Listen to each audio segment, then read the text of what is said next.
నమస్తే, welcome to ఓం. ఈ ఛానల్లో వీడియోస్ చేసి చాలా కాలం అయింది కదా. ఇక నుంచి ఈ ఛానల్ని యాక్టివ్గా ఉంచడానికి తప్పకుండా ప్రయత్నం చేస్తాను. అలాగే బోలెడన్ని విషయాల్ని మీ ముందుకు తీసుకొచ్చే ప్రయత్నం కూడా చేస్తాను. ఈ ఛానల్ని ఫాలో అవుతున్న ప్రతి ఒక్కరికి కూడా ధన్యవాదాలు. అలాగే మీ అందరికీ వీడియోలు నచ్చుతాయని ఆశిస్తున్నాను. ఇప్పుడు ఎక్కడ చూసినా సరే బంగ్లాదేశ్ ఇష్యూ గురించి కథలుగా వినిపిస్తూ ఉన్నాయి. అండ్ అక్కడ జరుగుతున్న విషయాల గురించి అందరూ మాట్లాడుకుంటున్నారు. నాకు కూడా ఈ టాపిక్ గురించి మాట్లాడాలనిపించింది. సో నా సైడ్ నుంచి నా వ్యూస్ మీతో పంచుకోవాలనుకుంటున్నాను. Once again welcome back to Om, voice of Madhavilatha. Pakistan, England, Bangladesh ఏ దేశమైనా మైనారిటీ వర్గాలకు రక్షణ లేకుండా పోతుంది. ముస్లింలు మెజారిటీ వర్గాలుగా మారిన ప్రతి చోట హిందువులపై దాడులు జరుగుతూనే ఉన్నాయి. దేశం విడిపోయిన నాటి నుంచి పాకిస్తాన్లోని హిందువులు నరక యాతన అనుభవిస్తూనే ఉన్నారు. బిక్కుబిక్కుమంటూ బతుకును వెళ్లదీస్తూనే ఉన్నారు. ఏ క్షణంలో దాడులు జరుగుతాయో అన్న భయంతోనే కాలాన్ని వెళ్లదీస్తున్నారు. 75 ఏళ్లుగా అక్కడ హిందువుల పరిస్థితి అయితే ఇదే. ఇక గత ఏడాది ఇంగ్లాండ్ లో జరిగినటువంటి ఘటనలు చూస్తే కూడా అదే మనకు అర్థమవుతుంది. హిందువులకు మించి ముస్లిం వర్గాలు అక్కడ ఎక్కువగా ఉండటంతో హైందవులపై దాడులు జరుగుతూనే ఉన్నాయి. ఇకపోతే తాజాగా బంగ్లాదేశ్ లో దాడులు వారి వికృత చేష్టల్ని బయటపెడుతూనే ఉన్నాయి. బ్రిటిష్ పాలకులు దేశాన్ని విడిచి వెళ్లే సమయంలో ఈ దేశం ఒక్కటిగా ఉంటే భవిష్యత్తులో దండయాత్ర చేయడం కష్టమని భావించి 2 దేశాలుగా విభజించింది అని చెప్పి చరిత్ర చెప్తుంది. ఆ విధంగా ఏర్పడినవే పాకిస్తాన్, భారత్ దేశాలు. దేశ విభజన తర్వాత రోజు పాకిస్తాన్ నుంచి వచ్చే రైళ్లలో హిందువుల శవాలు, అత్యాచారానికి గురైన మహిళల దృశ్యాలు నాటి స్వతంత్ర సమరయోధులు చెప్తుంటే ఎవ్వరికైనా సరే రక్తం మరుగుతుంది. అలాంటి ఘటనలే మళ్ళీ ఇప్పుడు బంగ్లాదేశ్ లో కనిపిస్తున్నాయి. దేశ విభజన సమయంలో బంగ్లాదేశ్, పాకిస్తాన్ కలిపి తూర్పు పాకిస్తాన్, పశ్చిమ పాకిస్తాన్ గా ఒకే దేశంగా ఉండేది. రాజకీయంగా, ఆర్థికంగా తూర్పు పాకిస్తాన్ అయినా ప్రస్తుత బంగ్లాదేశ్ ను పట్టించుకోవడం లేదని, తమకు స్వాతంత్రం కావాలని అక్కడి ప్రజలు పోరాటం చేశారు. బంగ్లాదేశ్ చేస్తున్న పోరాటానికి నాడు భారత్ సైతం సహకారం అందించింది. బంగ్లాదేశ్ కి 1971లో స్వతంత్రం వచ్చింది. బంగ్లాదేశ్ తాజా మాజీ ప్రధాని షేక్ హసీనా తండ్రి షేక్ ముజిబుర్ రెహమాన్ ఈ పోరాటాన్ని ముందుకు నడిపించారు. అందుకుగాను ఆయన్ను జాతిపితగా బంగ్లాదేశ్ గుర్తించింది. పాకిస్తాన్ నుంచి బంగ్లాదేశ్ వేరుపడిన తర్వాత తన ఆర్థిక వ్యవస్థను బలపరుచుకుంటూ వస్తోంది. అయితే బంగ్లాదేశ్ ని అత్యధిక కాలం పాటు పరిపాలించిన షేక్ హసీనా స్వతంత్ర సమరయోధుల కుటుంబాలను ఆదుకోవాలని రిజర్వేషన్లని సవరించింది. బంగ్లాదేశ్ స్వతంత్రంలో పాల్గొన్నటువంటి వారి కుటుంబాలకు 30% రిజర్వేషన్లు కల్పిస్తూ చట్టం తీసుకొచ్చింది హసీనా ప్రభుత్వం. ఈ నిర్ణయంతో బంగ్లా వ్యాప్తంగా నిరుద్యోగులు ఉద్యమం చేశారు. అది శృతి తప్పడంతో ఆ దేశ సుప్రీంకోర్టు రిజర్వేషన్లను 5% తగ్గించింది. హసీనా ప్రభుత్వం సైతం అందుకు అంగీకరించిన నిరసనలు మాత్రమైతే ఆగలేదు. చివరికి షేక్ హసీనా దేశం విడిచి వెళ్లిపోవాల్సిన పరిస్థితి వచ్చింది. ఆ తర్వాత బంగ్లాదేశ్ లో జరుగుతున్నటువంటి ఘటనలు చూసిన ప్రపంచ దేశాల ప్రజలు ఆశ్చర్యపోతున్నారు. ప్రధాని నివాసం, దేశ జాతిపిత పట్ల అక్కడ ప్రజలు వ్యవహరిస్తున్న తీరుపై ఆగ్రహం వ్యక్తం చేస్తున్నారు. ఇదంతా షేక్ హసీనా తీసుకొచ్చిన 30% రిజర్వేషన్ల కారణంగానే అనుకుంటే పొరపాటే. అసలు కారణం ఇంకా ఏదో ఉంది అనేది విశ్లేషకులు చెబుతున్న మాట. బంగ్లాదేశ్ లో పరిస్థితులు గంటకు మారిపోతున్నాయి. విద్యార్థులు రోడ్డు ఎక్కడం, భద్రతా బలగాల కాల్పుల్లో 100 మంది చనిపోవడం, ప్రధాని పదవికి షేక్ హసీనా రాజీనామా చేయడం, ఆమె స్వదేశాన్ని వీడి భారత్కు రావడం, ఇలా ఎన్నో నాటకీయ పరిణామాలు జరిగాయి. నిరసనల మాటున హిందూ ఆలయాలు, హిందువుల ఇళ్లపై దాడులైతే పెరిగిపోయాయి.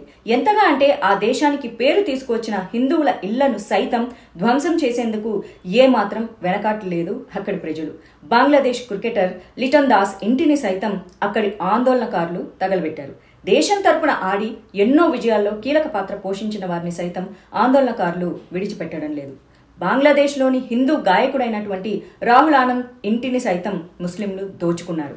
అనంతరం ఆ ఇంటిలోని సంగీత వాయిద్యాల్ని ధ్వంసం చేసి తగలబెట్టారు. దాడి జరిగిన సమయంలో రాహుల్, ఆయన భార్య శుక్ల, అతని కుమారుడు ఎలాగోలా తప్పించుకుని గుర్తు తెలియని ప్రదేశంలో తలదాచుకున్నారు. ఆయన ముస్లిం స్నేహితులు సైతం రాహుల్ కి సహకరించలేదు. అంతటితో ఆగకుండా ఘటనే అక్కడ జరగలేదని చెప్పే ప్రయత్నం సైతం చేశారు. మరొకరు అది రాహుల్ ఇల్లు కాదని, స్టూడియో అని చెప్పుకొచ్చారు. 2013లో ఫ్రాన్స్ లో అధ్యక్ష హోదాలో ఇమాన్యుయల్ బంగ్లాదేశ్ పర్యటనల సమయంలో రాహుల్ ఆనంద్ ఇంటిని సందర్శించారు. అది సుమారు 140 ఏళ్ల క్రితం నాటిది. అప్పుడు అందులో ఉన్న అన్ని జ్ఞాపకాలు, చరిత్రలు బూడిదగా మారింది. హిందూ ప్రముఖుల పరిస్థితే ఇలా ఉంటే సాధారణ ప్రజల గురించి ప్రత్యేకంగా అయితే చెప్పనవసరం లేదు. దేశవ్యాప్తంగా హిందువులకు చెందిన ఇళ్లు, ప్రార్థనా మందిరాలు, వ్యాపార సంస్థలపై దాడులు జరుగుతూనే ఉన్నాయి. హిందూ దేవాలయాలు, ఇళ్లను లక్ష్యంగా చేసుకున్నారు. జాషోర్ జిల్లాలోని పాల్పర గ్రామంలో 10 హిందువుల ఇళ్లనైతే తగలబెట్టేశారు. అలాగే భగర్పరాలోని నారికెల్ బర్యాలోని బాబుల్ సాహా గోదాంలో సహా 22 దుకాణాలను ధ్వంసం చేసి దోచుకున్నారు. సదరూప జిల్లాలో రక్షాకాళి ఆలయాన్ని దోచుకొని దహనం చేశారు. 65 హిందూ కుటుంబాలు నివసించే షాల్బ్రత్ గ్రామంలో 12 మందితో ముస్లిం ఆందోళనకారుల బృందం దాడి చేసింది. పదునైన ఆయుధాలు, ముఖానికి నల్లటి గుడ్డ హిందువులను చుట్టి ఉంచారు. వారి జీవనాధారాలను ధ్వంసం చేసేశారు. దుకాణదారుల వద్ద వస్తువులు, పాడి రైతుల వద్ద నుంచి ఆవులు, మేకల్ని ఎత్తుకెళ్లారు. భగర్పరా జిల్లాలోని 5 గ్రామాల్లో 25 హిందువుల ఇళ్లపై విడతల వారీగా వచ్చి దోచుకున్నారు. ఇలా బంగ్లా మాజీ ప్రధాని షేక్ హసీనా దేశం విడిచిన నాటి నుంచి హిందువుల ఇళ్లపై దాడులు మరింత పెరిగిపోతూనే ఉన్నాయి. ఆర్మీ సైతం ఈ విషయం చూసి చూడనట్లయితే వ్యవహరిస్తోంది. షేక్ హసీనా రాజీనామా చేయడంతో పార్లమెంటును రద్దు చేస్తున్నట్లు అధ్యక్షుడు మొహమ్మద్ షహబుద్దీన్ మంగళవారం అయితే ప్రకటించారు. 17 ఏళ్ల జైలు శిక్షని అనుభవిస్తున్న షేక్ హసీనా రాజకీయ శత్రువైన బీఎన్పీ నాయకురాలు బేగం ఖలీదా జియా అధ్యక్షుడు మహమ్మద్ షాబుద్దీన్ ఆదేశాల మేరకు విడుదలయ్యారు. 3 సార్లు ప్రధానిగా బాధ్యతలు నిర్వహించిన ఖలీదా జియా మరోసారి ప్రధాని పదవిని చేపడతారా అనేది తేల్చాల్సి ఉంది. అయితే ఈమె పాకిస్తాన్, చైనాకు అనుకూలంగా ఉండే వ్యక్తి. దేశం అతలాకుతలం అవుతున్న సమయంలో ఆమెను విడుదల చేయడం వెనక పాక్, చైనా కుట్ర అయితే లేకపోలేదు. విద్యార్థుల ఉద్యమం పక్కదారి పట్టించడంలోనూ ఖలీదా పాత్ర ఉందన్న వార్తలైతే వినిపిస్తున్నాయి. రిజర్వేషన్ చట్టంతో ఏమాత్రం సంబంధం లేని హిందువులపై అక్కడి యువత ఎందుకు దాడి చేస్తున్నట్లు, హిందూ ఆలయాలు, ఇళ్లను ధ్వంసం చేయటం వెనక వారి ఉద్దేశమేంటి అనేదే ప్రధానంగా మనం ఆలోచించాల్సిన విషయం. భారత్లోని సెక్యులర్ వాదులు సైతం ఇకనైనా మేల్కొనాలి. సెక్యులరిజం పేరుతో వారు ఈ దేశానికి నష్టం కలిగిస్తున్నామని ఇప్పటికైనా అర్థం చేసుకుంటే బంగ్లా పరిస్థితి మన దేశంలోకి వచ్చేందుకు ఎక్కువ సమయమేం పట్టదు. తస్మాత్ జాగ్రత్త. బంగ్లాదేశ్లో రిజర్వేషన్లకు వ్యతిరేకంగా విద్యార్థులు చేస్తున్న ఉద్యమాన్ని అడ్డుపెట్టుకుని అరాచక శక్తులు ప్రధానమంత్రి పదవి నుంచి షేక్ హసీనాను గద్దెదింపి దేశం విడిచిపెట్టిపోయేలా చేశారు. అనంతరం హిందువులను ఊచకోత కోస్తున్నారు. హిందూ మహిళలపై అత్యాచారాలకు పాల్పడుతున్నారు. అక్కడి మూకలు ఆస్తుల విధ్వంసం చేస్తున్నారు. అలాంటి ఆందోళనకర పరిస్థితులు భారతదేశంలోనూ తలెత్తుతాయా అంటే అవుననే అనుమానాలైతే వ్యక్తమవుతున్నాయి. కాంగ్రెస్, ఇతర ప్రతిపక్షాలు చేస్తున్న రెచ్చగొట్టే వ్యాఖ్యల లక్ష్యం దేశంలో హింసను ప్రేరేపించడమే అన్న సందేహాలైతే కలుగుతున్నాయి. బంగ్లాదేశ్ లో నెలకొన్న అనిశ్చిత పరిస్థితులు భారతదేశంలోనూ తలెత్తుతాయని కాంగ్రెస్ సీనియర్ నేత సల్మాన్ ఖుర్షీద్ అన్నారు. దానిపై బీజేపీ మండిపడింది. భారతదేశపు ప్రజాస్వామిక వ్యవస్థలను తక్కువ అంచనా వేస్తున్న కాంగ్రెస్ పార్టీ మన దేశంలో హింసను రెచ్చగొడుతోందని మండిపడ్డారు. ప్రధానమంత్రి మోడీపై ద్వేషంతో వారు భారతదేశాన్ని ద్వేషిస్తున్నారు. సల్మాన్ ఖుర్షీద్ కాంగ్రెస్ పార్టీ బంగ్లాదేశ్ హింసాకాండ లాంటి ఘటనలు భారత్లో జరగాలని కోరుకుంటున్నారా లేక కావాలని రెచ్చగొడుతున్నారా? భారతదేశంలో హిందువులపై దాడులు జరగాలని కోరుకుంటున్నారా? అలా చేయాలని ముస్లిం వర్గాలకు సంకేతాలు ఇస్తున్నారా? భారతదేశంలో పరిస్థితి సాధారణంగానే కనిపిస్తోందని సల్మాన్ ఖుర్షీద్ అన్నారు.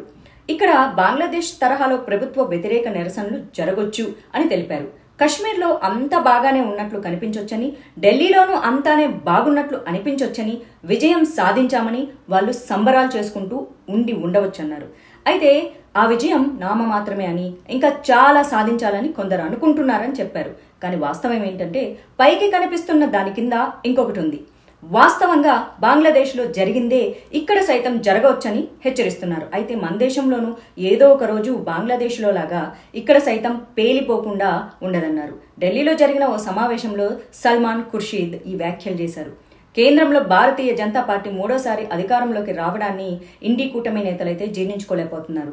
ఎన్నికల ఫలితాలు వచ్చిన నాటి నుంచి విదేశీ శక్తులతో కలిసి అధికార మార్పిడి కోసం నిత్యం మన దేశంలో గొడవలు రెచ్చగొడుతూనే ఉన్నారు. కులం, మతం, రిజర్వేషన్లు ఇలాంటి సున్నితమైన అంశాల ఆధారంగా దేశాన్ని ముక్కలు చేయడానికి రెచ్చగొడుతూనే ఉన్నారు, మాట్లాడుతూనే ఉన్నారు. ఇది ఎన్నికల ముందు నుంచే ప్రారంభమైంది. ఈ ఏడాది జనవరిలో రాజకీయ విశ్లేషకుడి ముసుగులో ఇండి కూటమికి మద్దతుగా నిలుస్తున్న యోగేంద్ర యాదవ్ ఈ దేశంలో భారీ కుట్రకైతే తెరలేపాడు. ఈ రిపబ్లికన్ మళ్లీ పొందాలనుకుంటే తీవ్ర ధోరణిలో రాజకీయాల గురించి పునరాలోచించాలని అన్నారు. మన రిపబ్లికన్ విలువల్ని బలంగా సమర్థించుకునేందుకు మనకు కొత్త రాజకీయ భాష కావాలని, మనం పార్లమెంటరీ ప్రతిపక్షం నుంచి రాజకీయాల వైపు మళ్లాలన్నారు. అందుకోసం ఆర్ఎస్ఎస్ ని నిందించాలని పిలుపునిచ్చాడు. అవకాశవాద రాజకీయాలు చెయ్యాలని అన్నారు. కాంగ్రెస్ సీనియర్ నేత మణిశంకర్ అయ్యర్ సైతం భారత్ బంగ్లాదేశ పరిస్థితులు ఒకలాగే ఉన్నాయంటూ ప్రచారం కూడా ప్రారంభించాడు. భారతదేశపు ఆర్థికాభివృద్ధిని పక్కన పెడితే నిరుద్యోగం, అసమానతలను వంటివి గణనీయంగా పెరిగిపోయారని అన్నారు. అవి బంగ్లాదేశ్ వంటి పరిస్థితులకు దారి తీస్తాయని అన్నారాయన. బంగ్లాదేశ్లో ఎన్నికలు సజావుగా జరిగే అవకాశాలు లేవన్న భయంతో అక్కడి ప్రతిపక్షాలు ఎన్నికల్లో పోటీ చేయకుండా ఆగిపోయామని, భారత్ ఇంకా ఆ స్థితికి చేరుకోలేదని అన్నారు. మన ప్రతిపక్ష పార్టీలు ఇంకా ఎన్నికల్లో పోటీ చేస్తూనే ఉన్నాయని మణిశంకర్ అయ్యర్ వ్యాఖ్యానించారు. ఇటీవల మన ఎన్నికల చట్టబద్ధతపై ఆందోళనలు ఉన్నాయి, దాదాపు 89 సీట్లలో ఓటింగ్ శాతంలో తేడాలున్నాయని విశ్లేషణలో తేలిందన్నారు. మణిశంకర్ వ్యాఖ్యలపైన బీజేపీ మండిపడింది. సమస్యల్లో ఉన్న పొరుగు దేశంలో భారత్ ని పోల్చడం ఈ దేశపు ప్రజాస్వామిక ప్రక్రియలను తక్కువ చేయడమేనని బీజేపీ ఆరోపించింది. అటువంటి వ్యాఖ్యలు భారత ఎన్నికల ప్రక్రియపై బురద చిమ్మటమే కాకుండా దేశాన్ని అస్థిరపరిచే ప్రయత్నాలకు సహకరిస్తోందన్నారు. దేశం ఐక్యతను దెబ్బతీసే ప్రకటనలు చేయటం కంటే నిర్మాణాత్మక విమర్శలపై కాంగ్రెస్ దృష్టి సారించాలని సూచించింది. అయితే మరో కాంగ్రెస్ నాయకుడు, మాజీ మంత్రి సజ్జన్ సింగ్ వర్మ సైతం ఈ తరహా వివాదాస్పద వ్యాఖ్యలైతే చేశారు. కోపంగా ఉన్న ప్రజలు శ్రీలంక ప్రధాని నివాసంలోకి చొచ్చుకెళ్లారని, బంగ్లాదేశ్లోనూ ప్రధాని నివాసంలోకి అక్కడ ఆందోళనకారులు చొరబడ్డ విషయాన్ని ఎవరూ మరచిపోవద్దని అన్నారు. బీజేపీ విధానాలతో ప్రజలు విసిగిపోయారని అన్నారు. దాంతో మన దేశంలోనూ అలాగే జరుగుతుందని అన్నారు. బీజేపీ తప్పుడు విధానాల వల్ల ఒకరోజు ప్రధానమంత్రి నివాసంలోకి ప్రజలు చొరబడతారంటూ ప్రజల్ని రెచ్చగొట్టారు. గతంలో శ్రీలంక, మొన్న బంగ్లాదేశ్, ప్రస్తుతం భారత్ అంటూ వ్యాఖ్యలు చేశారాయన. ఇంకో విషయం ఏంటంటే, ఈ సమావేశంలో పాల్గొన్న వారిలో అత్యధికంగా ముస్లిం వర్గాల వారే. సజ్జన్ సింగ్ వ్యాఖ్యలపై అక్కడి రాష్ట్ర ప్రభుత్వం చర్యలకు ఉపక్రమించినట్లు సమాచారం. అయితే కాంగ్రెస్, ఇతర ప్రతిపక్షాల నాయకుల వ్యాఖ్యలు భారతదేశంలో రాజకీయ విభజనకు నిదర్శనగా నిలిచాయి. రాజకీయాల్లో ఆరోపణలు, ప్రత్యారోపణలు సాధారణమే, కానీ ఈ వ్యాఖ్యలు దేన్ని సంకేతాన్ని తెలియజేస్తున్నాయి? భారత ప్రజాస్వామిక వ్యవస్థపై ఎలాంటి ప్రభావం చూపుతాయి?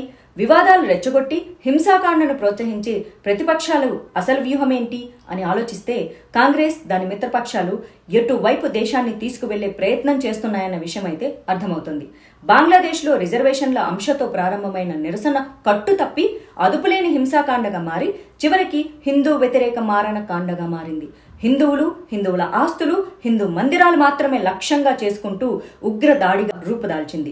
బంగ్లాదేశ్ ఇస్లామిక్ మత ఛాందసవాద శక్తుల ఈ ఘోర రాక్షస మూక దాడికి అనధికారికంగా వేలాది హిందువులు క్షతగాత్రులై, నిరాశ్రయులై జీవచ్ఛవాలుగా మిగిలారు. వందలాది హిందువులు శవాలు కుప్పలవుతున్నాయి. శిలలకు సైతం కన్నీరు తెప్పించే ఈ భయానక ఆర్తనాదాల దృశ్యాలను, వీడియోలను సోషల్ మీడియాలో చూసి యావత్ ప్రపంచం బాధతో స్పందిస్తోంది. కానీ సెక్యులరిజం పేరుతో హిందువులను మాత్రమే ద్వేషిస్తూ అన్య మతాలపై అవధుల్లేని ప్రేమను కురిపించే మన దేశంలోని పలు రాజకీయ పార్టీలు, వారి నేతలు మాత్రం ఈ పరిణామంపై ఏమాత్రమూ స్పందించక తమ నక్కజిత్తుల తోడేల స్వరూపాన్ని మాత్రం బయట పెట్టుకుంటున్నారు. బంగ్లాదేశ్ హిందూ సమాజం దాడులతో అట్టుడికిపోతుంటే కాంగ్రెస్ అధినేత మల్లికార్జున్ ఖార్గే గాని, అగ్రనేతలు సోనియా, రాహుల్, ప్రియాంకలు గాని స్పందించిన పాపాన పోలేదు. ఎన్నికలప్పుడు మాత్రమే హిందూ మందిరాలు, పీఠాలను దర్శించే తల్లి, కొడుకు, కూతుర్లు మరి ఇప్పుడు ఎక్కడున్నారో కూడా తెలియదు. అక్కడి పరిణామాలపై స్పందిస్తూ కనీసం ఒక్క ట్వీట్ కూడా ఇవ్వలేదు. గతంలో ఈ పార్టీ నుంచి ప్రధానిగా ఉన్న మన్మోహన్ సింగ్ గారు దేశంలోని ఆస్తులపై తొలి హక్కు పేద ముస్లిందేనని చెప్పిన ఘనుడు. కాంగ్రెస్ పార్టీలోని ముస్లిం నేతల సంగతి ఇక సరేసరి.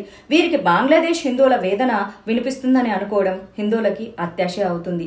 ఇక కమ్యూనిస్టుల విషయానికి వస్తే సమసమాజం అంటూ సామ్యవాదంపై ఊకదంపుడు ఉపన్యాసాలు ఇచ్చే ఈ వామపక్ష మేధావుల దృష్టిలో ప్రజలంటే దేశంలోని ఇస్లాం, క్రైస్తవ పౌరులు మాత్రమే.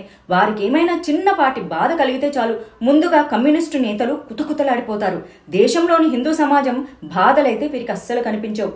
ఇలాంటి వారికి ఇక బంగ్లాదేశ్ హిందువుల వెతలు, కథలు ఎందుకు కనిపిస్తాయి? అది మన దురాశ అవుతుంది. గాజాకు కానీ, హమాస్కు కానీ, ఉగ్రవాదులకు కానీ ఏమైనా అయితే గొగ్గోలు పెడుతూ గజగజలాడిపోతారు. కానీ ఇజ్రాయెల్ ప్రజలు ఏమైపోయినా పర్వాలేదు. బంగ్లాదేశ్ ను ఆనుకుని ఉన్న పశ్చిమ బెంగాల్ రాష్ట్ర ముఖ్యమంత్రి మమతా బెనర్జీ గురించి నిజం చెప్పాలంటే హిందువులను ద్వేషిస్తూ ముస్లింలను మాత్రమే ప్రేమించే అసలైన సిసలైన సెక్యులరిస్టు. తన రాష్ట్రంలోని సందేశ్ ఖలీలో హిందూ మహిళలపై జరిగిన అకృత్యాలపై స్పందన లేదు, చర్యలు లేవు. మొన్న జరిగిన ఒక డాక్టరు అత్యాచారం, హత్య విషయంలో అస్సలు అంతే లేదు. టీఎంసీలోని పలువురు ముస్లిం నేతలు స్థానిక నియంతల తరహాలో నడి రోడ్డుపైనే మహిళల్ని దారుణంగా కొట్టిన వీడియోలు బయటకొచ్చినా కూడా అస్సలు చర్యలే లేవు. కలకత్తాలోనే ఆమె పార్టీకి చెందిన ఒక మేయర్ ప్రజలందరూ ముస్లింస్గా మారాలని బహిరంగంగా పిలుపునిచ్చినా కూడా స్పందించని మమతానురాగాలు ఆమెవన్నమాట. తాను హిందూ బ్రాహ్మణ స్త్రీనని, తనకు హిందూ ధర్మం గురించి ఎవ్వరూ చెప్పనవసరం లేని పదే పదే చెప్పుకునే మమతా బెనర్జీకి బెంగాల్లో గ్రామాలే రోహింగ్యాలకు అక్రమ వలసలతో నిండిపోయి హిందువులపై విద్వేష దాడులు జరుగుతున్నా ఏమీ పట్టదు. ఈమెకు పక్కనే ఉన్న బంగ్లాదేశ్ హిందువుల ఆర్తనాదాలు వినిపిస్తాయనుకోవడం పిచ్చితనం, వెర్రితనం తప్ప మరొకటైతే లేదు. ఇక ఖలిస్తాన్ వేర్పాటువాదానికి పెద్దపీట వేసే ఆమె హమ్ ఆద్మీ పార్టీ అధినేత, ఢిల్లీ ముఖ్యమంత్రి కేజ్రీవాల్ పాలనలో దేశ రాజధాని నగరంలో హిందువులపై ఎన్ని దాడులు జరిగినా చర్యలు శూన్యం. మరోవైపు దక్షిణాదికి వస్తే తమిళనాడులో సనాతన ధర్మాన్ని వ్యాధితో పోలుస్తూ సీఎం స్టాలిన్ కుమారుడు రాష్ట్ర మంత్రి ఉదయనిధి వ్యాఖ్యలు చేశారు. ఇక కర్ణాటకలోని కాంగ్రెస్ ప్రభుత్వ పరిపాలనలో లవ్ జిహాదులకు, హిందువులపై దాడులకు కొదవే లేదు. కేరళలో ప్రస్తుతం జరుగుతున్నటువంటి వామపక్ష నేతృత్వ ఎల్డీఎఫ్ సర్కారు ఏ స్థాయిలో హిందువులకు సహకరిస్తుందో చెప్పాల్సిన పనే లేదు. శబరిమల అయ్యప్ప క్షేత్ర పవిత్రతను దెబ్బతీసేందుకు ప్రయత్నించిన శక్తులకు పినరై సర్కారు ఇచ్చినటువంటి చేయూత అందరికీ తెలిసిందే. ఇక వీళ్ళందరికీ బంగ్లాదేశ్ హిందువుల ఆర్తనాదాలు వినిపిస్తాయని భావిస్తున్నారా? చివరాఖరిగా తెలుగు రాష్ట్రాల విషయానికి వస్తే ఏపీలోని గత వైసీపీ సర్కారు హయాంలో హిందువుల పరమ పుణ్యక్షేత్రమైన తిరుమలలో జరిగిన దోపిడీ గురించి ఇప్పుడు పుంకాలుగా దాఖలాలు బయటపడుతున్నా కూడా అంతర్వేది రథం కాలిన అంశం, విజయవాడ దుర్గగుడి రథం నుంచి వెండి సింహాలు మాయం కావడం, ఇకపోతే విజయనగరం జిల్లాలో రామతీర్థంలో కోదండరాముడి విగ్రహాన్ని అపవిత్రం చేయటం, పాస్టర్లకు మాత్రమే పారితోషికం ఇవ్వాలి, ఇలా చెప్పుకుంటూ పోతే జగన్ పాలనలో హిందువులకు జరిగినటువంటి అన్యాయంపై కొండవీటి చాంతాడంత జాబితా అయితే వేసుకోవచ్చు. తెలంగాణలో కూడా గత కేసీఆర్ పాలనలో హిందువులపై జరిగిన దాడుల ఘటనలు చాలానే బయటకొచ్చాయి. ప్రధానంగా భైంసా ఒక్కటి చాలు.